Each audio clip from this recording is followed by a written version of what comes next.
IVM. The choice between passion and profession is something we all battle with. In some cases, we try to balance it, and in most cases, we veer towards profession. But over the years, I've met individuals who swung the other way, taken on the risk of following their passion after what can be deemed a growing, stable, professional career. One such passion follower who I've known from the time he was contemplating the switch is Anshu Mor. He made the switch from heading Xbox in India to kicking off a career in stand-up and storytelling. So I had to get him on the show to dig into not just the choice, but all that goes around it, his process around comedy, just how has stand-up been during lockdown, and so much more. That's what's ahead in this week's episode of Advertising is Dead. I'm Varun the co-founder and corner chief at The Glitch. Be right back with Advertising is Dead. Sachin Tendulkar, Virat Kohli, Don Bradman, and now Cyrus Brocha. Okay, probably not in the right company. I mean, Don Bradman is Australian. But it's called Cyrus Says, a wonderful show about everything. Find the show on the IVM Podcast app, ivmpodcast.com, or wherever you listen to podcasts. Welcome back to Advertising is Dead with Anshu. Hi Anshu, welcome to the show. Thank you so much, Varun. I just realized, by the way, that this is the 96th episode. 96th episode. It's going to be the 96th episode. Yeah. And I would have preferred the 100th episode because obviously you didn't think of me for 95 episodes. So I was just thinking, abhi itna late aaya tha, to at least 100th ho jata to thoda respectable rehta. So, I've had this interesting trajectory on this show where over time, I think my first, I call it portions, right? The first 25 episodes were like, okay, let me get as many people as I know, who I know will talk about the marketing space specifically. Yeah. Then I slowly start expanding beyond. After 50, I went like, okay, fine, let's get people beyond that. Now I'm getting close to 100. Now I want to get everybody and anybody, even if I don't talk about brands and marketing. See, right? that's what I was saying. Right? You just want to get to 100. That's it. Like, koi bhi aaja, chal, isko bhi bula le. I haven't taken a break. I've been talking about taking a break on this podcast for many months now. And everyone's like, okay, finish 100 and take a break. So I was like, okay, fair enough. Let me get to 100. But this is fantastic. Yeah, this is actually very, very commendable because I've done. I did a podcast in 2017, and I gave it up after 13 episodes. Then I've started another one, and there's been a long, almost a month break since I came out with the last episode. So 96 is also great. Yeah. I think you should just stop at 96 and say this is the best one. Why do you think you've stopped?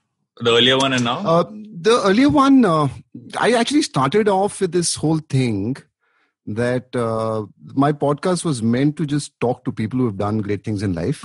Not necessarily entertainment, but any sphere of life. And I just wanted to understand their life journey. That was what Morecast was all about. So it used to be these long conversations about how their life panned out. Correct. And as a comedian, what happens is simultaneously you're also putting up videos online of your stand-up comedy. And they hit millions and millions of numbers. And here you're doing a podcast and you're hitting thousands. And then over time, you're like, why am I doing this? Right? Why?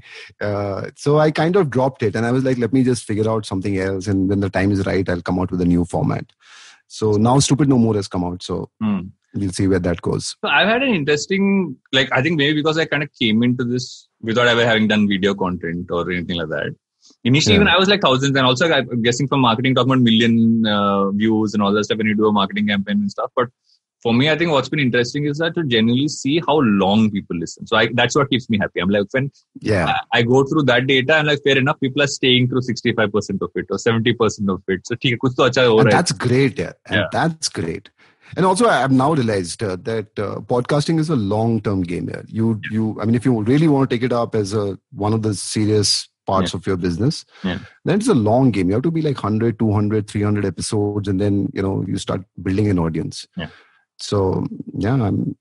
taking a couple of steps back, right? I remember the first time I met you. I think I forgot which hotel in Delhi it was, and it was. I remember I was there. Roshan was there, and I think Rohit was there as well. And at that point in time, you were still with Microsoft. Yes. And you were talking about how that you obviously had this corporate career, and you're talking about the fact that you really wanted to be a storyteller, do comedy. And we were listening to you, and we're like, okay, he's just saying it. And then you went ahead and did it. I want to go back to that point and say that obviously there was that entire career, but what kind of pushed you over? I mean, not pushed you over the edge, but what pushed you towards it? It's over the edge only. It has to be the right phrase that you have used. Yeah, what pushed me? So two things. When I did it, I was I was very clear that stage was very important to me. Even at Microsoft, I used to get up on stage and do host a show or something like that. I would always get up on stage, not do stand-up comedy, but just do things on stage. And throughout my life, I've been on stage, like various formats. And it was very, very important to me here. And I think there was a point, and I started thinking about it in 2015, saying, today is a different world these days, right? You can just go do anything you want to do. And really, if you put your heart behind it, money is the least of the problem. That was in my head. Remember when we were kids, our parents used to say ki, agar tu padhai nahi karega, to chai ki dukaan kholega. Correct. And now there's a Chaios and a Chai Point with multi-million-dollar funding, right? So you can pretty much do anything that you want. And so that was very clear in my head. And but when it happened, it was just like a one-night decision. We saw this movie Tamasha, and it's a story I've told a zillion times, but I saw this movie called Tamasha on a Sunday evening. We were coming back from the theater, and I was discussing this whole thing with my wife about following passion. And she was like, you keep talking about it. What do you really want to do? So I was like, I just want to get up on stage and make people laugh. And she was like, then why don't you do it? And I was like, yeah, actually I should. And she was like, yeah, just go ahead and do it. And that was the end of the conversation in the car. Monday morning we get up, she's going to work. I'm getting ready to go to Microsoft, and I just tell her casually, saying that, hey, I'm going to resign today. And she was like, yeah, just go ahead and do it. And that was it. Okay, that was my internal home discussion. She thought you were just saying it. No, she actually knew that I'm going to do it. Okay. She actually knew that I'm going to do it because when I said that I'm going to resign, I was fairly serious. Well, I actually have to check with her. Yeah, maybe she was joking. Maybe she thought, okay, he's said it so many times. I'm so obsessed with myself. I never thought about that. She must have been like, okay, फिर से बोल रहा है. Like, he'll come back and listen why I didn't do it. But you went and did it anyway. So yeah. So, but then I did it and resigned her, and I was very clear. I think I remember going to office that day. I was thinking in my car, it's like, what is my worst fear right now? And I couldn't pinpoint anything. I couldn't say that, okay, money is going to be like, that's security or anything of that stuff. Nothing came to my mind as a big fear. And I was like, I so desperately want to do this. And that's how I quit. Now, 4 years later, when I'm thinking about comedy and why I chose comedy, I realized that I think it was something which was just comedy was very important to me since childhood.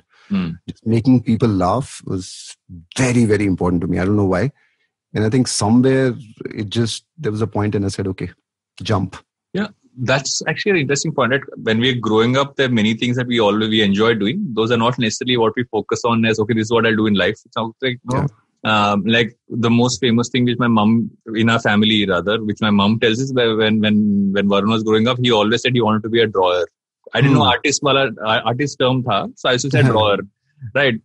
But it was never about career, right? It was always about like, and my parents never pushed me towards a specific, like, do this or do that. I have other family engineer, other family doctor, so quintessential South Indian family. But I feel that many times we have interests that we enjoy doing, but we don't necessarily look at them as viable. I mean, I think now you can, but we never looked at them as viable careers. Had you considered it early on? Like, that you No, never. Yeah, never. In fact, I still remember, I think in 2010 or 2011, I actually wanted to start a digital agency. Yeah, thank God I didn't, because it would have been a big failure. But I remember making a full plan of creating a digital agency. I don't know, I gave it some name also, I've forgotten. And then I gave it up, like very quickly gave it up. It's one of those things, right? These kind of steps, I believe, are taken only when you're willing to give up everything to follow that one dream of yours. There's a lot of conversations these days we have about following passion and all. Some of it is just the romanticizing of this whole idea of following passion. But I think these kind of steps, I guess, are only taken when you're like, there is nothing that can stop me from doing this. Like my son was in 10th at that point of time. There were 2 years for him to go to college. Fairly risky.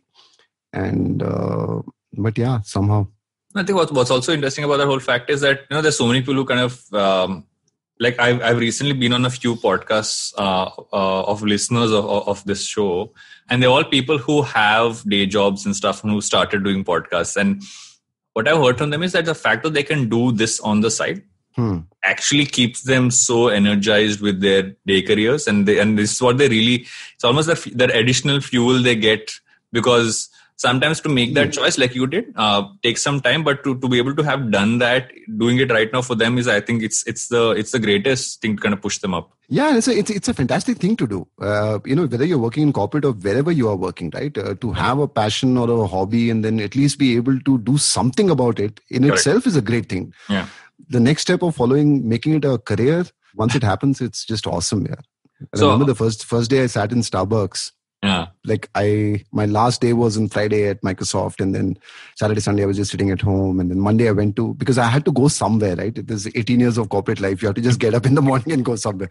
So I landed at Starbucks in Cyber Hub at 8:30 in the morning, and I was sitting there and I carried my laptop, opened it, and I had nothing to do. Right? Mm-hmm. There was no plan. I had no idea what stand-up comedians do, how to get into stand-up comedy. I had zero idea. I just thought I will first quit, then I will start this from scratch. So do you have a list of things that you wanted to do? That like, okay, I'll quit and I will do stand-up comedy. I remember I will write was a thing that you would be. I remember you early. Yeah. So for me, it was stand-up comedy and web series.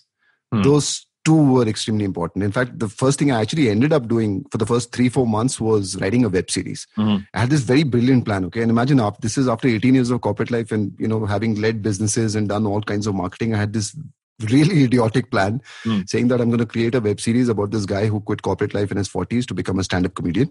And since I will write it, I will act in it also.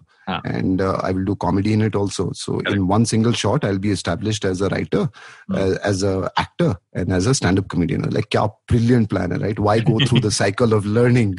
Just do this quick fix. Let's do all of them together. Let's do it all. And I used to tell people, very smart, I used to tell, because I had no idea how this world works, okay? And so I used to tell, they would ask me, say, how would you, who would buy it? How would you produce it? And all those things. I said, if nothing helps now, I'll take an iPhone and I'll make a web series out of an iPhone camera. That's what I'm going to do. Okay, so, and I used to tell people, and I was dead serious about it till I wrote the series. Yeah. And then I realized my writing capabilities, I should technically go back to Microsoft. I should have gone back to Microsoft just looking at the script.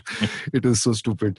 But yeah, that's what I did first. But that's also, I think one of the reasons why that would also be, right? And I'm again going back to a recent conversation someone was having, saying, that what you've done all along or what you would have done as your job, when you do this shift, you don't want to do those things anymore. So putting structure to it, looking at it as a business, looking at it as how you will do it. I mean, I can totally understand that you would say that one thing, I've done that for so long. Abhi wo nahi karna. Let me do this and let's see how it goes. Correct. For me, it was, the biggest thing was now there is nobody to tell me what I'm capable of doing. Correct. Okay. And it happens in corporate life. That's the structure. You can't blame them for it. But, every time somebody would have a brilliant idea or have a thought of taking their particular business, etc., in a certain direction, there's always somebody sitting there saying, hey, why it can't be done.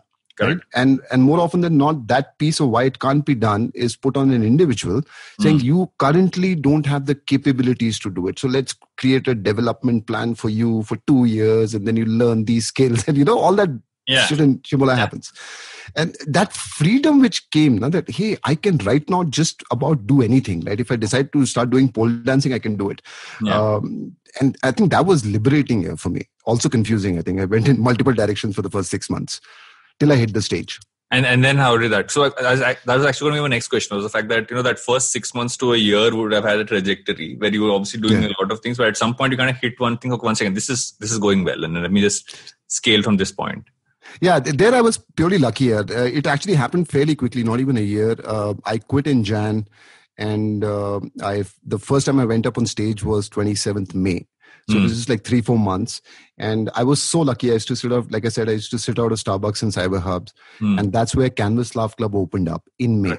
Right? Canvas was in Mumbai and they opened up a Gurgaon thing, right, like 10 steps away from Starbucks. Perfect. And then I walked into Canvas Laugh Club once. I saw one show and I remember just sitting there. The show hadn't even started. They had just put a spotlight onto the mic and there was a little bit of whatever that fog thing and there was music playing. They were about to announce the comedian and just that. And I was like, I need to get on stage, right? This is why I left it. I need to be there. And then I met now a very good friend, Amit Tandon. And we had this, I wanted to understand how to go about it. I still didn't know till that time. So I asked him, I told him I've left corporate life. I used to head Xbox. And so tell me, when can I get on stage? He looked at me and he was like, thoda time lagega. Like, it doesn't happen like that. And thankfully, I'm glad that I didn't know what the process was. Because the actual process of becoming, and like if you want to get into stand-up comedy, you would hit a lot of open mics. And these, at least at that those times still now happens in all these lounge bars, etc., where the audience is not really listening to you. And even if you have a very specialized open mic in a comedy club, like 5 people turn up to listen. Correct. And people do that for a year and a half before they get a chance at Canvas Laugh Club. I didn't know that.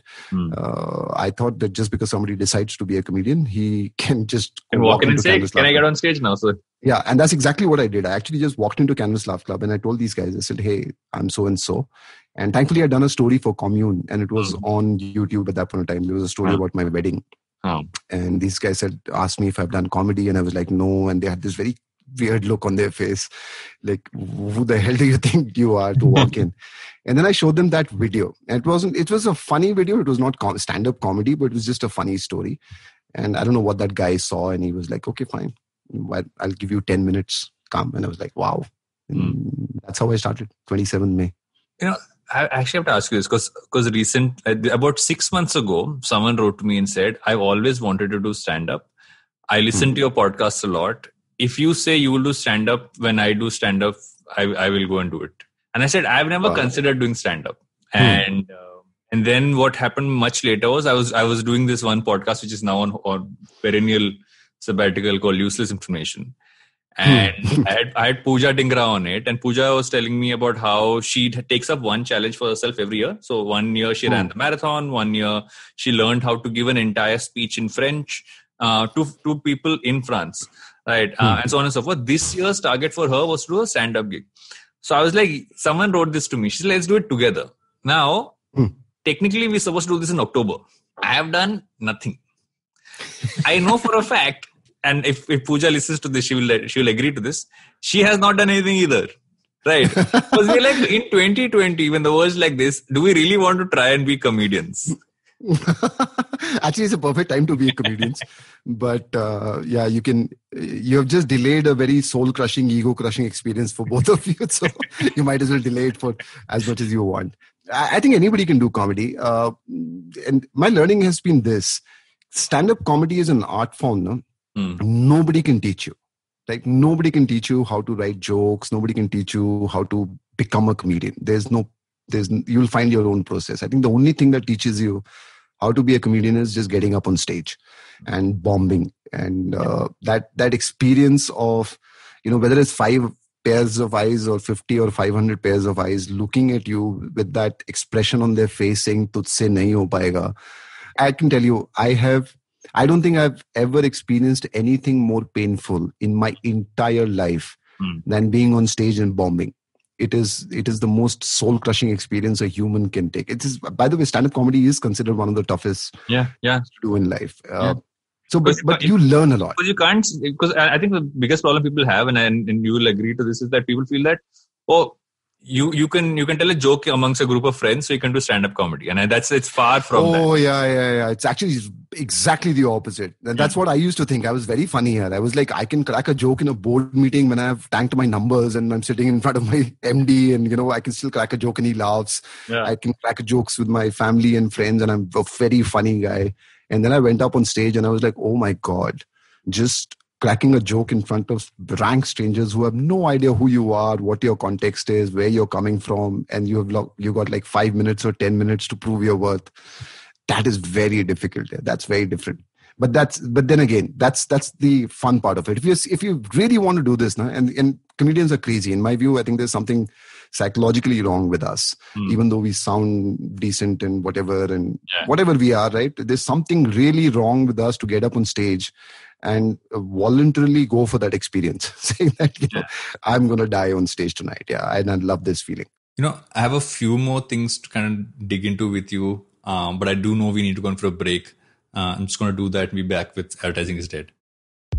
I want to thank Intel for supporting our show. We're all loving working from home, but let's be honest, there are complications to this.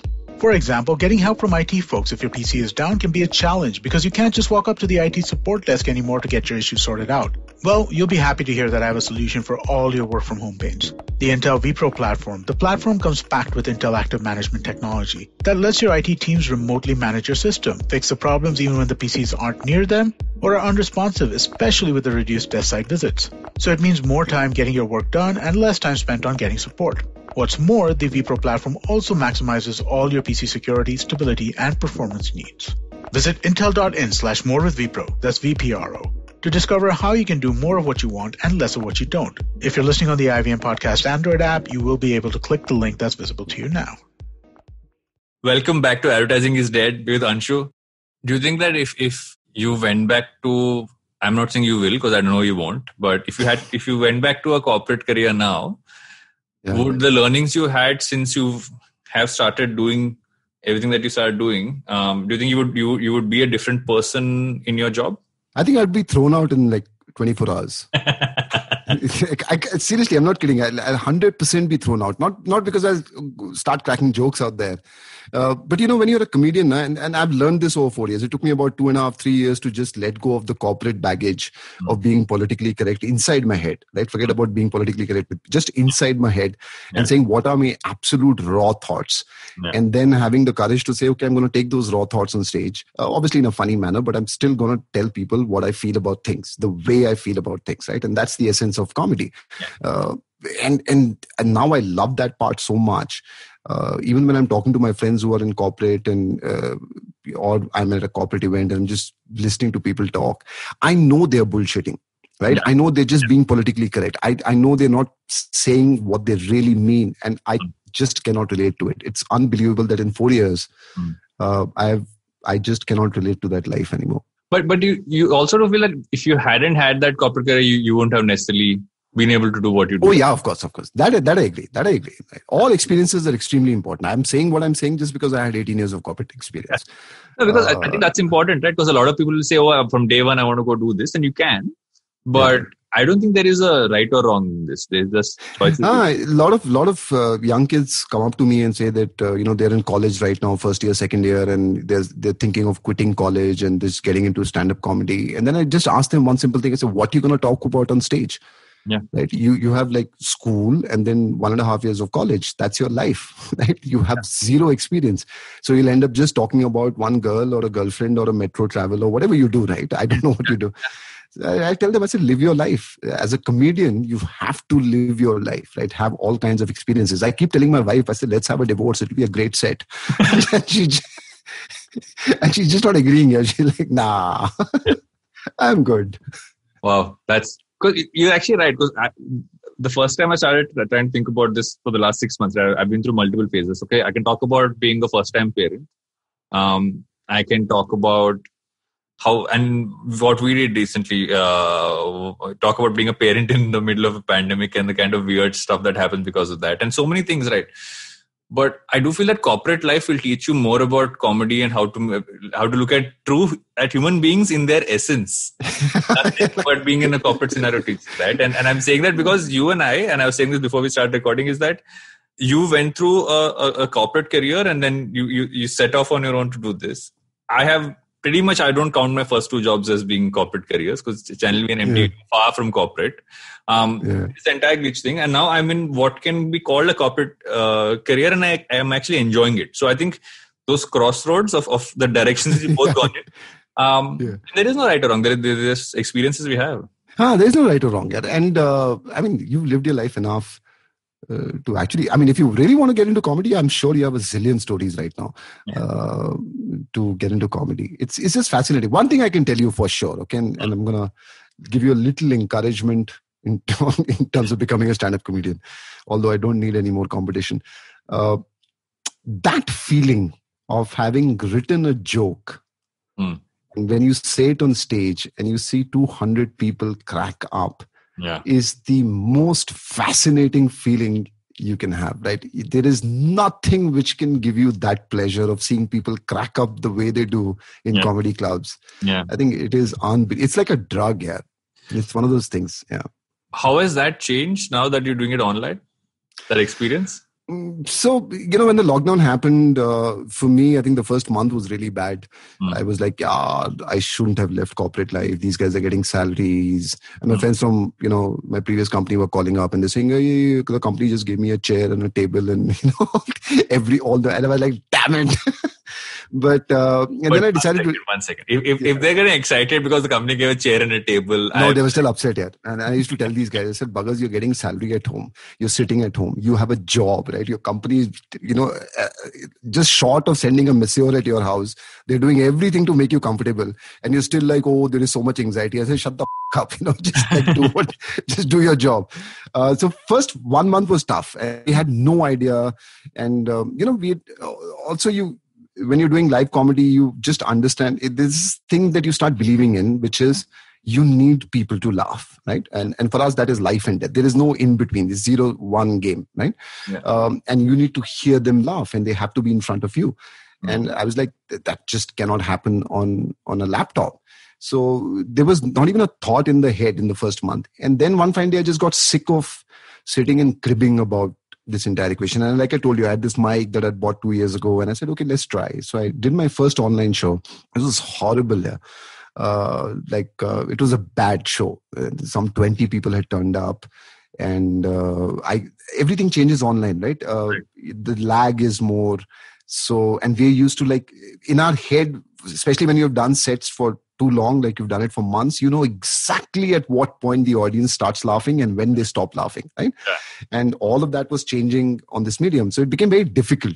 Yeah. But then over time, we got used to it. It's not, you can never replace stage. But I changed the format also. I was doing pure play stand-up comedy, which was I would stand literally 4 feet away from the laptop, sit on a stool and hold a mic in my hand and do comedy. And then I started this show called More the Merrier, which was just a crowd work show. So all I do is sit in front of the laptop and, when audiences turn in, I just speak to them and I just make jokes on the fly. Like there's no pre-scripted material, nothing. So whatever the conversation is happening, I'm cracking jokes on that. Yeah. And when that happened, I realized that this medium of doing online is a medium of intimacy, right? It's more intimate. They know I'm sitting, they can see my background. They know I'm in my house, right? I'm no longer that guy on the stage with the spotlight. I can't behave like that. I need to be very real with them. Yeah. And that format is working with the audience. So now these More the Merrier shows, which are supposed to be 1 hour, they now go for 6 hours. Yeah. 6 hours we're doing one single show. We start at 9 o'clock, we end at 3 o'clock in the morning. That's what I find interesting is this whole interactivity that's come into comedy now with the online thing. I have a feeling that eventually you'll end up with 2 formats. One, which you'll do live the way it always has been done. And you also have this, which let's say almost like, I don't know, a close group with people who want to interact. Yeah, there'll be something online which will happen. Like stand-up comedy for sure will move back to stage. Yeah. Like pure play stand-up comedy. That experience is something else. That experience. Yeah, that is the experience. But this format of interacting with audiences in something in a different way, I'm sure it will continue. Because the number of audiences also that you're touching now is so high. Earlier we were going to a particular city, right? Now people are turning up. Like on my shows, they're like people from all across the world now. There's somebody from Australia, there's somebody from Europe and somebody from US, and all of them are turning up at the shows. So it's interesting. I would surely continue More the Merrier. I love it. 6 hours of absolute nonsense is great. Has it also made you evolve the kind of comedy you do? Because as your audience gets wider and more global in that sense, it still does that change the stuff that you tend to focus on? It's a very interesting question here. When I started off doing stand-up comedy 2016, I was very clear that there is a certain kind of comedy that I will do. Okay, and I was also at least smart enough, if I may call it, to understand that what I'm going to talk about will appeal to only a certain section of people. So I defined my audience. I was like 30s and 40s married people. That was your that typical marketing. Typical corporate one thing was happening. I said 30s and 40s, and that's where I'll perform. That's where, if the audience is like that, then that they'll understand my comedy. And then I learned over the years that, actual good comedy is one which will appeal to everyone. The joke has to be universal enough to appeal to everyone. And then it gave me freedom to talk about anything that I wanted to talk about, but write better. Right. And that was my focus. Just keep writing better. So my comedy has also kind of evolved. Till about last year, all the videos that I put up on YouTube mostly are about my wife or my son or my family or stuff like that, those things which are around you. And last year I wrote this new solo, which I was touring and now I'm doing online, which is called Just a Bad Guy. And I just felt that this whole image that I had created was that typical corporate politically correct image on stage. Now, and I'm not talking about using, cuss words and stuff like that. Just the kind of material I was doing, the stuff that I was talking about. I was playing very safe there. And I knew that in my head, there are a bunch of these things which are not necessarily the right things and B, the most politically correct things to say. And then I started writing about that. And I called the show Just a Bad Guy, which in that show, I talk about feminism, I talk about death, I talk about God and religion, I talk about how I feel that rich people are discriminated against. This completely wacky theory that I had. And when I started doing that, I really enjoyed it because that puts a lot of pressure on you. You can't go up on stage with a topic on feminism and crack idiotic jokes, right? You got to be, actually not being careful, but you have to be smart enough to make people laugh on an uncomfortable topic. Correct. Right. Yeah. And that put a lot of pressure. And so even when I was writing it took me much longer. I was more involved in it. And now I think that's where my comedy is kind of headed. Just pick up topics which are maybe unconventional, maybe controversial, but uncomfortable for sure, largely, and still make people laugh.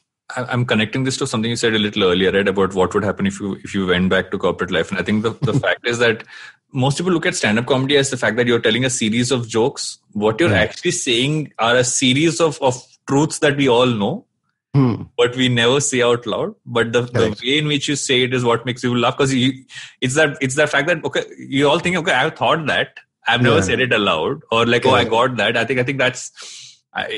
for me, at least, stand-up has been that. Like, I go back to it. I think the last 6 months I've actually gone back to watching a lot more stand-up than I have in the last couple of years. And I ended up watching stuff topics would generally be very dark. Like, I was watching, like, Mark Maron. I started listening to his podcast and eventually started watching his stand-up. For me, he's so dark, right? He talks about, like, the world ending. One of my favorites. He talks about it. He's just like, it's so funny because it's so true. Yeah. And same, there are guys like Bill Burr and Dave Chappelle and all these guys. That's the kind of comedy I love. And you're right. You're actually bang on. When you're listening to a good joke, if your immediate reaction is, I could have thought about this joke if I had like 2 hours to think about it. Although it will never happen like that. Yeah. But that level of relatability means the comedian has peeled the layers off to come to the essence of that particular topic. It's so honest as well, right? So yeah. I remember that when I saw Rohan's special and I'd messaged him right after it because I related to it so much, right? So I said, and I know the age which you're at because I'm there as well, and I know exactly about the points that you're saying. Is the fact that you go from spending nights, if you got some extra money in there, that you go out and party, to now it's like, oh, you're late 30s now, so okay, now let's be a little safer about these things and stuff. I think, and those are things we all go through. We don't admit it enough. Now, which actually brings me to, like, if I'm a young person today, and like you said, right, I'm working and I have a job, but I also want to do this. And you made that switch where you said, okay, I'm done with this, now I'm going to do this. But if I want to do both together, if you had any advice as to how someone would balance it out, what would that be? It's going to be tough, primarily because it's doable for sure, because the comedy happens in the night, right? So it doesn't really interfere with your day job.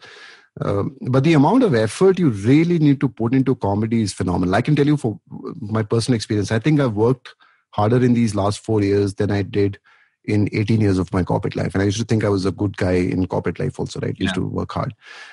Because it's just not about thinking of a topic, writing about it, and just getting on stage. It's the number of iterations you do about that topic in your head. Yeah, it's the peeling of layers that requires a lot of time, like mindset, not even time. Yeah, you're constantly thinking of it. So my recommendation would be start off like that. Obviously, it's safer to do it that way. Yeah. But just don't compromise on this whole notion of getting up on stage, and don't compromise on the notion of learning every time you get up on stage. And what I mean by that is, I've seen unfortunately a lot of younger comedians who do these open mics. And they've been doing open mic, and I've seen them over a period of 1.5 years or 2 years. And then I hear them and they're still doing the same jokes. Yeah. And I'm like, nothing changed in your joke. Nothing. It is the same set, right? So you're delivering it the same way, right? So just getting up on stage doesn't mean that you'll become a comedian, right? Your jokes need to be better. So something needs to change. Yeah. It's doable. It's fun. It's tough. But, and I think even as a career option, I believe it is a totally viable option right now. It wasn't when I joined in. It was really sad. I didn't know about how much money comedians used to make then, but it was really pathetic in 2016. But now I think it's a profession which is really going crazy in terms of money and commercials and stuff like that. So worth taking it seriously too. I got introduced to open mics when Veer I started to do open mics early on. And that's when I first discovered, even from like Tanmay, Rohan, everybody else, I remember to do the opening bits over there. But one of my favorite open mic singers, and that I think I still remember for the reason it was so different, is that you would have open mics, people would come in, do a thing and go. This one man came on, I don't think he ever did. He went professional. I think he just did it for fun. You generally got 2 minutes, right, to do an open mic set, I'm guessing. Yeah, 3 to 4 minutes. Yeah, 4 minutes actually. The entire thing was one joke.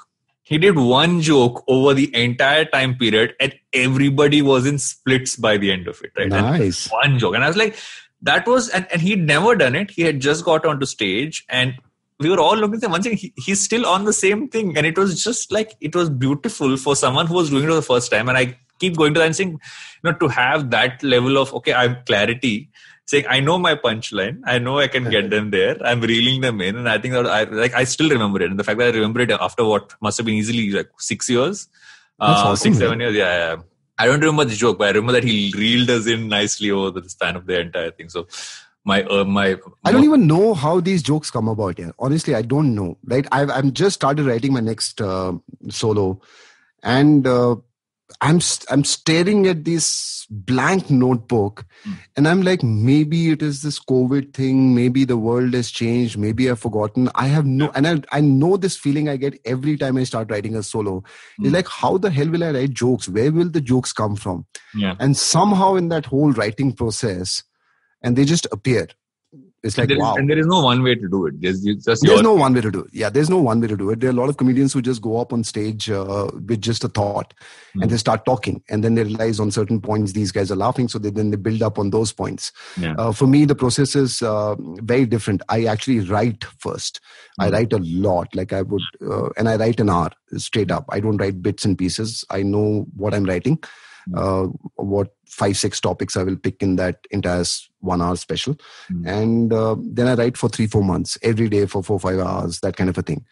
And once I've done multiple iterations of it on paper, laptop, take a printout, then do again on the paper, then I'm comfortable getting up on stage, right? And I've cooked it up to 70% then I go up on stage. And then everything else then happens on stage after that. I think bits and pieces of having done this through those 18 years of your day job. And I used to think, that helped to kind of circle. These are moments people laugh. So I have some because it's not like you had some metric. Scratch. There's no start from scratch. There was enough that you had to. If you could make these people laugh about this, then you can definitely make more people laugh. I think, in a sense, yes. I think from topics perspective, it is, I remember writing Just a Bad Guy. Okay, when I was writing Just a Bad Guy, I was very clear because I normally would sit down and say, this year, what do I want to talk about? Okay, what are the things that I want to talk about this year? And in my head, I turned 47 last year and I was like, this whole thing of growing old and death was very real in my, COVID hadn't even happened by then. And then I wanted to talk about social issues, topics that were there, like, feminism and stuff like that. I was very upset about how religion is being played out, in politics especially. So I wanted to talk about these things. And when I sat down, I was like, there are no jokes here. Okay, either I'm going to do these very stupid, idiotic dick jokes and then, get bombed on stage. Yeah. There's nothing smart to say there. But the iterations help. I think you just keep going back and keep talking to people. And then it's still like I've done Just a Bad Guy now for over a year. And it's my most favorite moment in the show. Yeah. Is this feminism bit comes at about 37th minute in the show, and by the time that people are laughing, there's a bit which closes where people just really crack up. I know, like, it's a laughter which just stays in the air for a long time, And then when I'm doing it on stage, and then I just say, okay, so I'm going to talk about feminism. And I pause. Okay. And that's a point where I deliberately walk over to that stool. I pick up the glass. I take a sip. I let that silence just be in the air. Okay. And people are so uncomfortable just with that thing. And most of them have this look on their face. Don't. This was going on fine. Why do you need to pick up feminism right now and joke about it?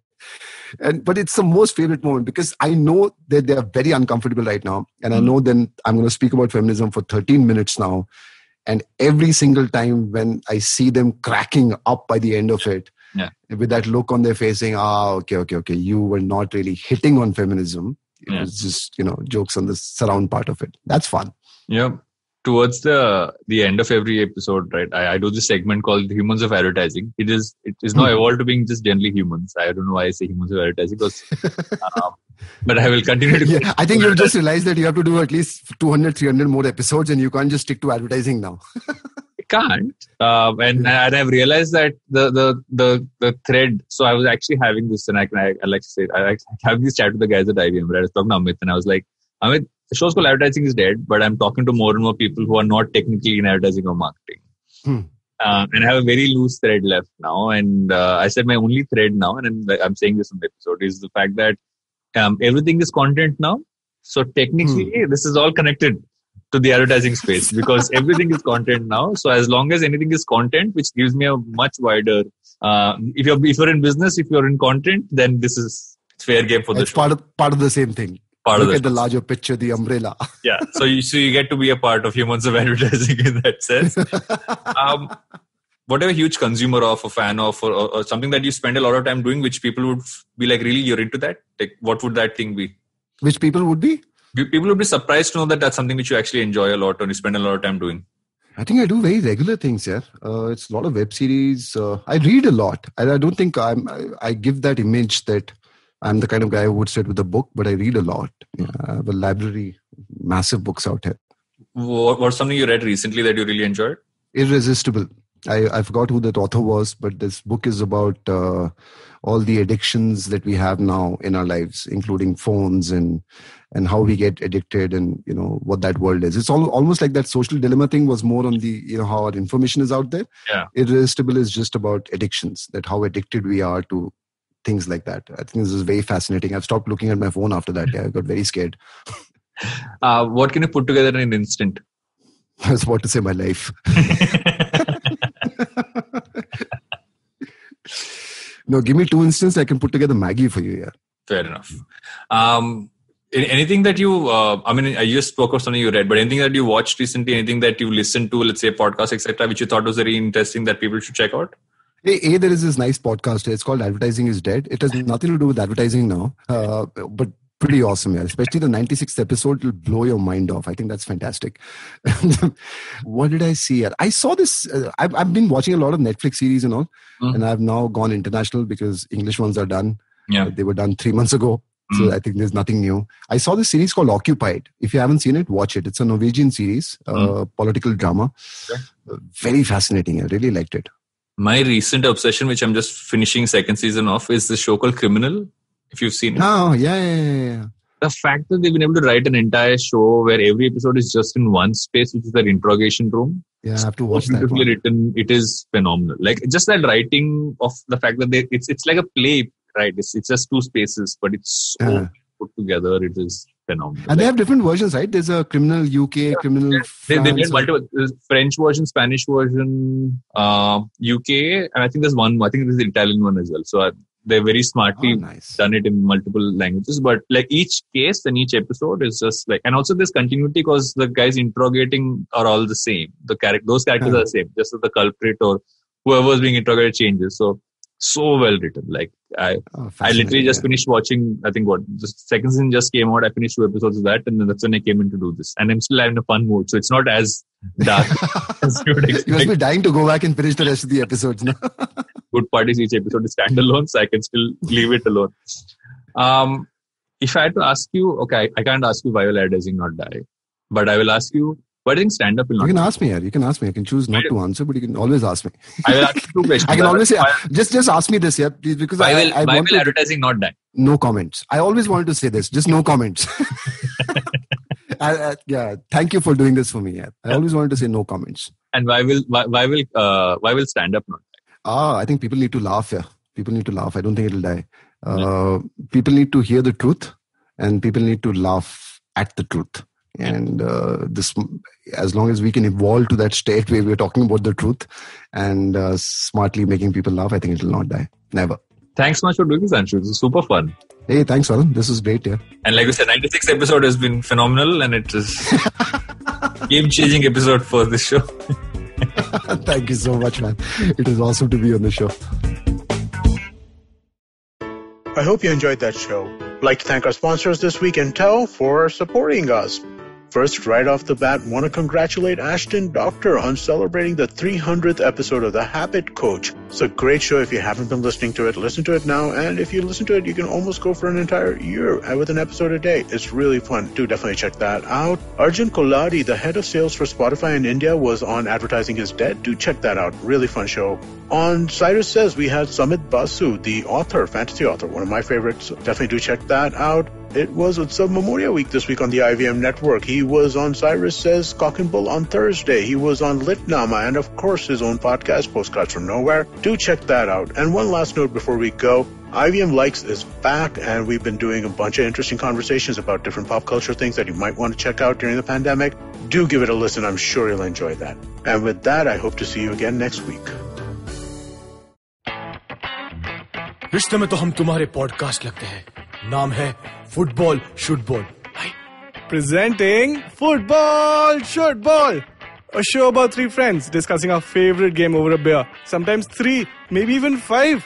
Hi, I'm Shiva, and with me are my 2 sidekicks, Gaurav Sapre and Karthik Iyer. Sidekick? You mean like Batman's Robin or Van Persie Robin? No, I mean like Alexis Sanchez, but with a little more skill than just playing the piano. Ha! Just shows how the best players at Arsenal are mere bench warmers at United. Oh, thank you, Iyer. But you're a Fulham supporter, so whenever you say anything to support me, I question my beliefs. Just like how Griezmann would say, एक बार मैंने जो decision ले लिया, तो मैं अपने आप की भी नहीं सुनता. Banter aside, we will talk match reports, transfer rumors, top controversies, fantasy football picks, and so much more. So grab a beer and tune in to Football Should Ball every Wednesday on the IVM Podcast app, website, or wherever you get your podcasts.